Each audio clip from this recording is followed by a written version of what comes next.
วิบากของกรรมเนี่ยมันสามารถที่เฮ็ดให้คนเฮานี่แตกต่างกันได้โดยที่บ่มีสิ่งใดที่ต้านทานมันได้เลยนะวิบากกรรมเนี่ยจะว่าความจริงอยู่น้ำพ่อน้ำแม่ว่าเกิดน้ำพ่อน้ำแม่คู่เดียวกันกะแท่นที่สิคือกันจังสินะก็บ่คือ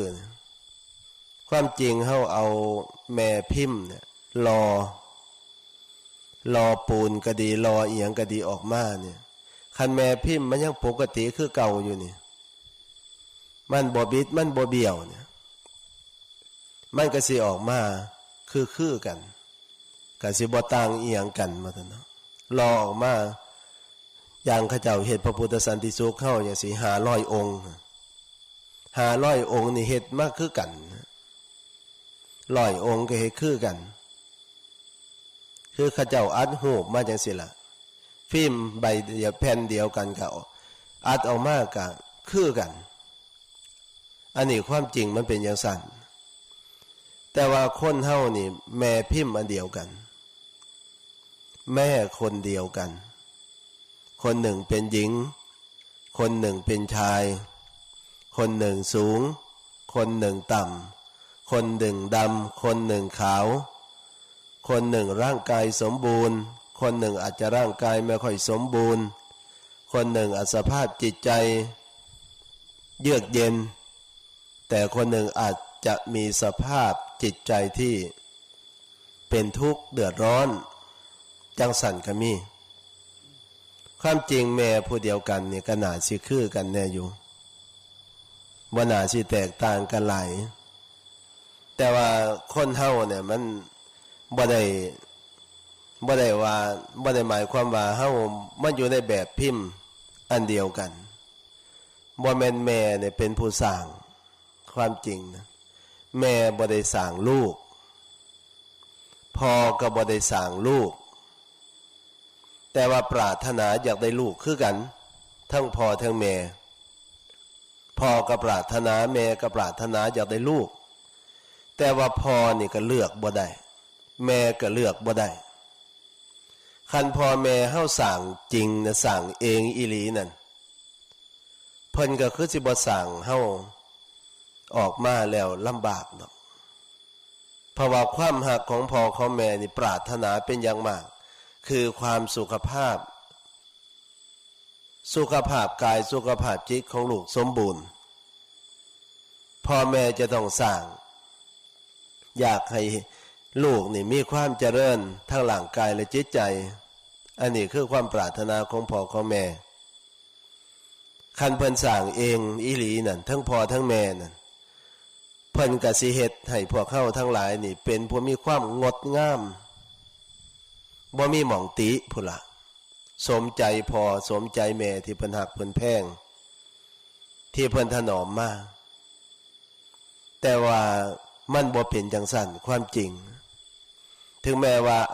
เฮาทั้งเบิดนี่แหละอาศัยสัมภวธาตุของบิดามารดาสัมภวธาตุของบิดามารดานี่บวกกันแล้วก็เป็นเหตุเป็นปัจจัยให้วิญญาณคือวิญญาณของ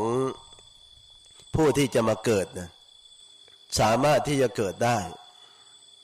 คันสัมภวธาตุของพ่อของแม่บ่สมบูรณ์บ่มีสิทธิ์สิเกิด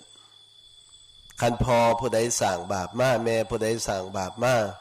ย้อนไปกินแต่ลูกเขาพบก่อนชาติก่อนเนี่ยขาแต่ลูกนกลูกหนูลูกปูลูกปลาขาแต่ลูกกบลูกเขียดขาสารพัดขาลูกเขานั่นกินไข่เขาแหละยังบ่พ่อกินหอดแม่เขาก็มีทั้งเถื่อคันทำกรรมตัวนี้มาบาปกรรมตัวนี้มันให้ผลกระเสียเพศแต่พ่อแม่นั่นเป็นหมันบ่สามารถที่ได้ลูกอีกนี่ชาดกอันนี้มีมากมายอยู่ในพระไตรปิฎกพุทธเจ้าพระองค์ทรงยกมาเป็นตัวอย่างให้เนื้อความนี่กระจ่างชัดเจนแต่ว่าพ่อแม่เพิ่นบ่สามารถที่เฮ็ดจังซั่นได้ลูกเกิดมาจังได๋พ่อแม่ก็ต้องหักต้องแพงบางเทื่อนี่พิการเนี่ยพ่อแม่ยิ่งสงสารหลายกว่าผู้อื่น พ่อแม่ก็ยิ่งสงสารหลายเพราะว่าซอยตัวเองบ่ได้บางเทื่อก็ดีพ่อแม่จะต้องเอาจิตเอาใจเป็นพิเศษย่านลูกหน่อยเนื้อตำใจย่านลูกบ่สบายจิตสบายใจอันนี้คือความหักของพ่อของแม่แพงปานดวงตาดวงใจจะว่าเห็นพ่อแม่บางคนเมื่อบ้านแต่ละเทื่อเนี่ยพาพระพาเน้นเข้าไปเยี่ยมบางเทื่อมีโอกาสไปเยี่ยมโยมป่าโยมป่าจันส่วนยายน่ะก็เป็นเสียสักข้างหนึ่งย่างบ่ได้แขนก็ใส่ได้ข้างเดียวบัดนี้มีหลานผู้หนึ่งเกิดขึ้นมาพอก็หนีซะหนีจากให้แม่เป็นผู้เบิ่งลูกนี่พอบางคนมันก็เป็นนั่นพอหนีไปแล้วนะลูกแรกๆมันก็สมบูรณ์แน่อยู่